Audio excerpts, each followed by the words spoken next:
Hello guys, this is Mohit and you are watching English Lingo. और हमने last जो videos में डिस्कस किया था वो था short introduction of about English grammar and what I will teach you in all coming videos. Okay, so अब जो मैं शुरू करने वाला हूँ, एक सीरीज शुरू कर रहे हैं सेंटेंसेस की। उसमें हम बेसिक सेंटेंस पढ़ेंगे पहले। देखो मैं आपको बताता हूँ एक बार, कोई भी जो जैसे कोई भी सेंटेंस जो होता है ना, सेंटेंस कोई भी जो सेंटेंस होता है, सेंटेंस ओके, जब जैसे भी कोई भी हम सेंटेंस लिखते हैं, बोलते हैं, तो वो दो कैटेगरी में आता है। एक को कहते हैं एक्शन, एक्शन और एक होता है नॉन एक्शन।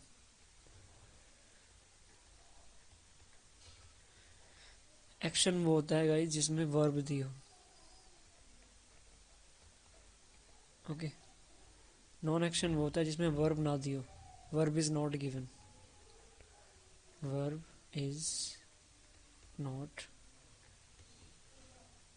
गिवन। अब वर्ब इज नॉट गिवन का मतलब क्या है? जैसे देखो, जब हम वर्ब इज नॉट गिवन का मतलब ये है, हम वहाँ पर एक्शन को शो नहीं करते, हम वहाँ पर उसकी स्टेट बताते हैं, स्टेट को बताते हैं, स्टेट।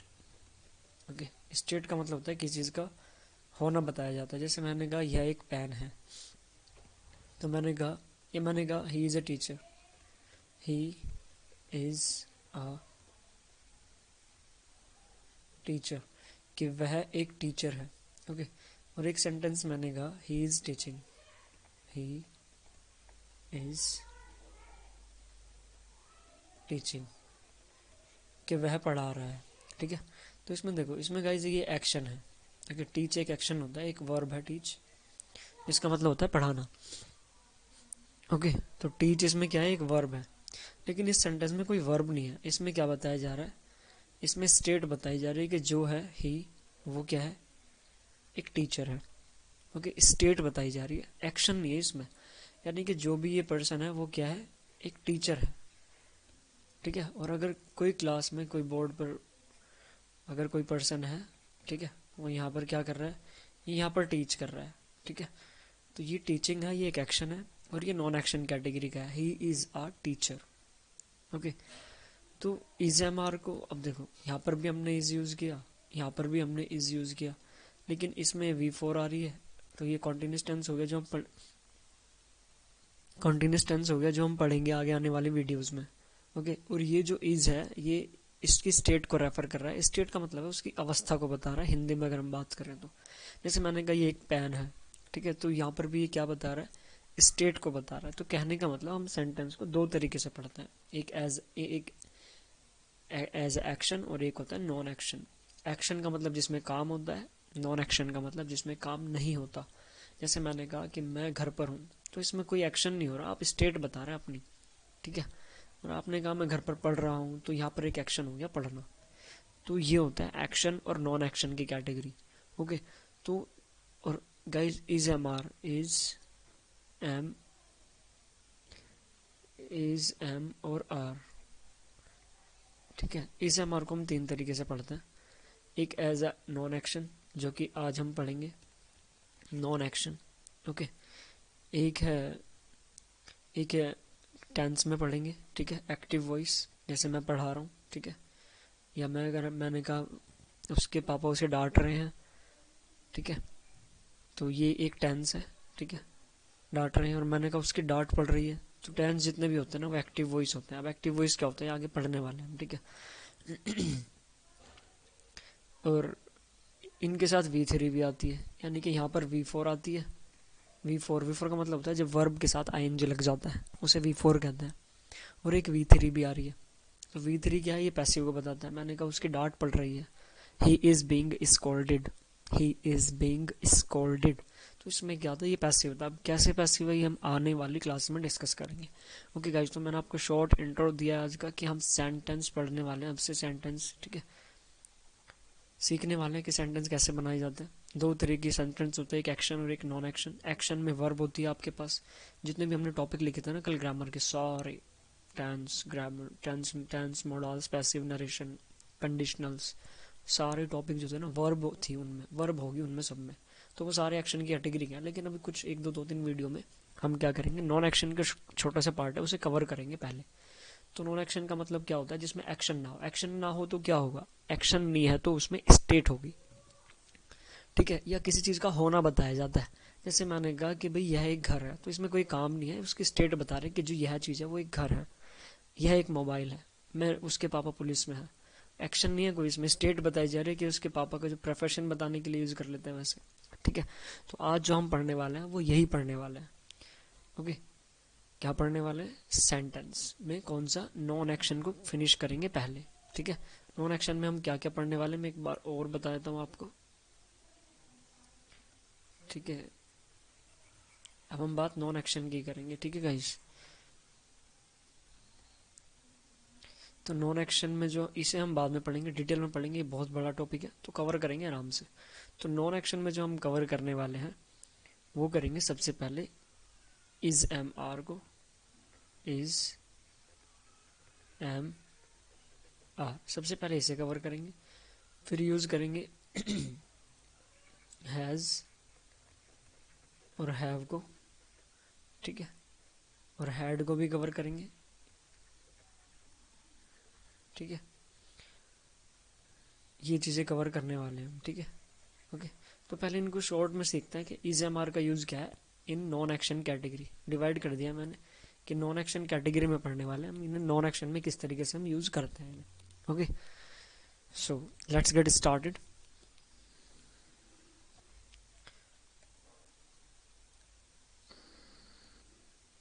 तो सबसे पहले मैं आपको एक छोटा सा इंट्रो दे देता हूँ किस तरीके से हम पढ़ने वाले हैं। यूज़, जैसे कि हेडिंग भी लिखी हुई है, use of is am are.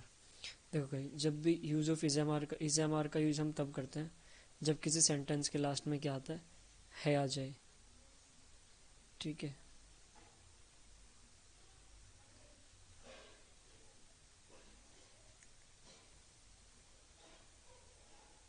कभी कभी गाइस ये पेन दिक्कत कर देता है, ठीक है, sorry for that.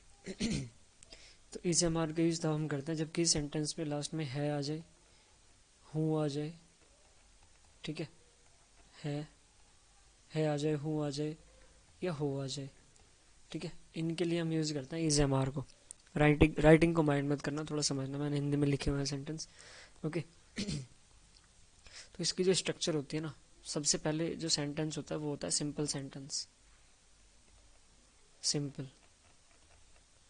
Simple sentence की जो स्ट्रक्चर होती है वो होती है, सबसे पहले आज थोड़ा बेसिक बताऊंगा, ठीक है, हो सकता है कि अगली क्लास में डिस्कस हो, लेकिन देखते हैं जितना टाइम होता है। तो सबसे पहले आता है सब्जेक्ट, फिर आता है ये सब्जेक्ट है, ठीक है, SUBJECT सब्जेक्ट।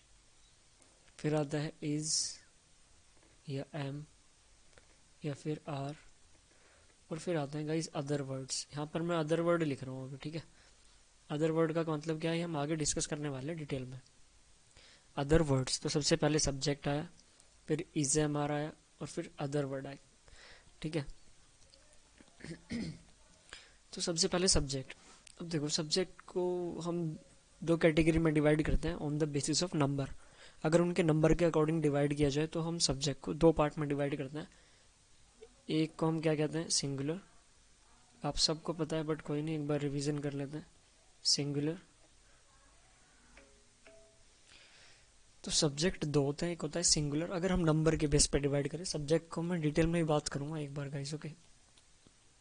और इंग्लिश डिटेल से सीखने वाले हैं तो पेशेंस रखना थोड़ा, है ना, चीज़ें धीरे चलेंगी, बट या slow and steady wins the race. आपने एक कहावत सुनी होगी, प्रोवर्ब, एक, धीरे चलो लेकिन कंसिस्टेंसी के साथ चलो तो आप बहुत आगे तक जाओगे,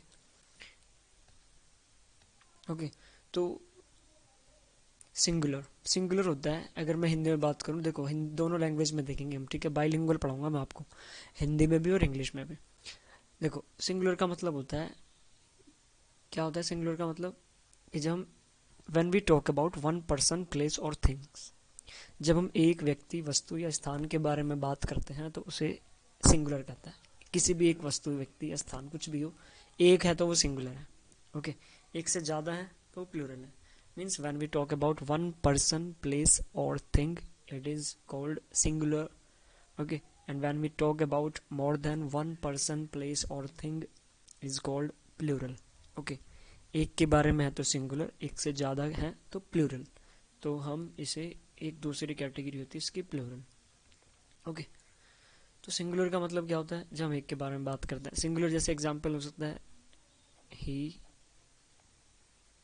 शी, इट, या किसी का नेम, उसे हम कहते हैं सिंगुलर। और भी हो सकता है, कुछ भी नेम हो सकता है, राम, श्याम, ठीक है, सीता, गीता, ठीक है, अकबर, शाहजहां, ठीक है, या कोई भी नेम हो सकता है, राधे, कृष्णा, ठीक है, और कुछ भी, राम हो सकता है, और क्या हो सकता है, अमित हो सकता है, ओके, नीरज हो सकता है, और क्या हो सकता है, ओके, और कुणाल हो सकता है, ओके, सागर हो सकता है, कोई भी singular name, any singular name, okay, और महक हो सकता है, ठीक है, और कोई भी सिंगुलर नेम, मतलब आप किसी, जो भी कोई सिंगुलर नेम है ना इस दुनिया में, वो सब सिंगुलर नेम की कैटेगरी में आएंगे। तो ही हो गया, शी हो गया, इट हो गया, या कोई नेम हो सकता है। दूसरा है प्लूरल। प्लूरल का मैंने बताया, देखो मैं डेफिनेशन लिखूंगा नहीं गाइस, थोड़ा टाइम लगेगा ना, तो मैं सिर्फ आपको बताऊंगा orally. When we talk about one person, place और थिंग, आप लिखना चाहो तो लिख लेना। Okay, when we talk about one person और प्लेस और thing is called singular. When we talk about more than one person, place और thing is called plural. Okay, so plural के एग्जाम्पल ले लेते हैं। जैसे देखो, ही को मैं भी ब्रैकेट में रख रहा हूँ, ठीक है, ही वैसे सिंगुलर होता है, बट मैं इसे ब्रैकेट में रख रहा हूँ, क्या रीजन है इसका वो आगे बताएंगे। तो प्लूरल में हो जाते हैं एग्जाम्पल वी, ठीक है, यू, ठीक है, दे, वी, यू, दे, या फिर कोई नेम हो सकता है, यहाँ पर भी नेम आएगा, ठीक है, लेकिन नेम कैसा होगा? वो नेम होगा प्लूरल। नेम यहाँ पर लिख रहा हूँ ब्रैकेट में प्लूरल, ठीक है, प्लूरल। प्लूरल का मतलब कोई प्लूरल नेम, जैसे बच्चे हो गया, मैंने कहा बच्चे बाहर हैं, तो इसमें सब्जेक्ट क्या है? बच्चे हैं, ठीक है, ठीक है, तो बच्चे बाहर हैं, ठीक है, बच्चे प्लूरल हो गया। विद्यार्थी क्लास में है, स्टूडेंट्स क्लास में है, तो स्टूडेंट्स जो है एक प्लूरल नेम है, ठीक है। सारे टीचर्स हैं, सारे टीचर्स स्टाफ रूम में हैं, तो टीचर्स जितने भी वर्ड आया, टीचर्स एक प्लूरल नाउन है, ठीक है, तो ये प्लूरल वर्ड था एक। तो हम सब्जेक्ट को दो पार्ट में कह सकते हैं कि सब्जेक्ट दो होते हैं on the basis of number. Subject को एक कैटेगरी के बेस पर और डिवाइड करेंगे, वो आने वाली क्लास में बताऊंगा मैं, ठीक है। देखो गाइस, 100% जैसा कुछ नहीं होता, ठीक है, कोई ना कहीं कुछ चीजें हैं जो मैटर करती हैं, तो धीरे धीरे हम सीखेंगे। सब्जेक्ट की यही डेफिनेशन नहीं होती, एक और डेफिनेशन है, वो क्या है आगे देखेंगे, ठीक है। सिंगुलर होते हैं ही, सी, इट, या किसी का नेम। प्लूरल होता है वी, यू, दे, और किसी का नेम प्लूरल। बच्चे हो सकता है, टीचर्स हो सकता है, स्टूडेंट्स हो सकता है, और भी आप कोई नाम एज्यूम कर सकते हैं, ठीक है। देश हो सकता है, सारे देश में, ठीक है, कोरोना फैल रहा है, ठीक है, तो कोरोना है वैसे तो इसमें सब्जेक्ट, इसके बारे में बात करेंगे, इसमें सब्जेक्ट कोरोना कैसे हुआ। ओके, तो मैंने आपको शॉर्ट में बताया कि use of is am are, जिसके लास्ट में है आता है, जिस भी सेंटेंस के लास्ट में है आ जाए ना, है, हूँ या हो, देखो सबके लास्ट में है, हूँ, हो, सब इसी टाइम से बनेंगे use of is am are का यूज करके, ठीक है। तो आज हमने क्या देखा कि use of is am are की कैटेगरी में है, हूँ, हो जब भी आए किसी सेंटेंस के लास्ट में, तो वो वहाँ पर हमें इज एम आर यूज करना है, ठीक है। इसका एक स्टेप और है, ऐसा नहीं है, ठीक है, वो आगे बढ़ते रहेंगे, कनेक्ट रहिए आप इस चैनल से तभी, ठीक है, क्योंकि आपको कुछ बातें इनकम्प्लीट लगेंगी अभी, ऑब्वियसली 100% एक दिन में थोड़ी हो जाएगा, it will take time. Okay, और टाइम भी लगता है भाई सब चीज़ें करने में। देखो इसकी इंग्लिश क्या हो जाएगी, सब कुछ करने में टाइम लगता है, it takes time to do everything. Okay, हमारे पास पेशेंस होना चाहिए, वी मस्ट हैव पेशेंस। सफलता की कुंजी धैर्य है, तो धैर्य को इंग्लिश में कहते हैं patience. Patience is the key of success. Okay, तो ऐसे में इंग्लिश के कुछ सेंटेंस भी अगली क्लास में एक नोट बना के ऐड किया करूंगा, 5 सेंटेंस हम स्पोकन के भी डिस्कस किया करेंगे, ठीक है गाइस। सो आज के लिए मैं इतना ही रखता हूँ, मैंने सिर्फ इतना रखा कि वीडियो बड़ा हो जाएगा, ठीक है, ज़्यादा बड़ी वीडियो नहीं रखेंगे, छोटी छोटी वीडियो में आएंगे। ओके, ताकि आप आराम से 10-15 मिनट, 15 मिनट से 20 मिनट की वीडियो हुआ करेगी। ओके, उसी में डिस्कस किया करेंगे। तो अगली जो क्लास होने वाली है वो हमारी इन सब सेंटेंस में होने वाली है, ठीक है। और इनको अगला आगे पढ़ने वाला है, इज एम आर का यूज़ कहाँ करते हैं, अदर वर्ड्स कहाँ लगते हैं, etcetera and all. Okay guys, so stay connected with this channel if you like it. Otherwise, I will not force you to share or subscribe my channel. No, it's your choice. If you like it, stay connected. Otherwise, it's okay. Okay. So, bye. So, okay, guys. Take care. Bye. Tata. और हाँ, अगली video में हम करने वाले इन sentence को discuss करने वाले, ठीक है। Okay, thank you, bye.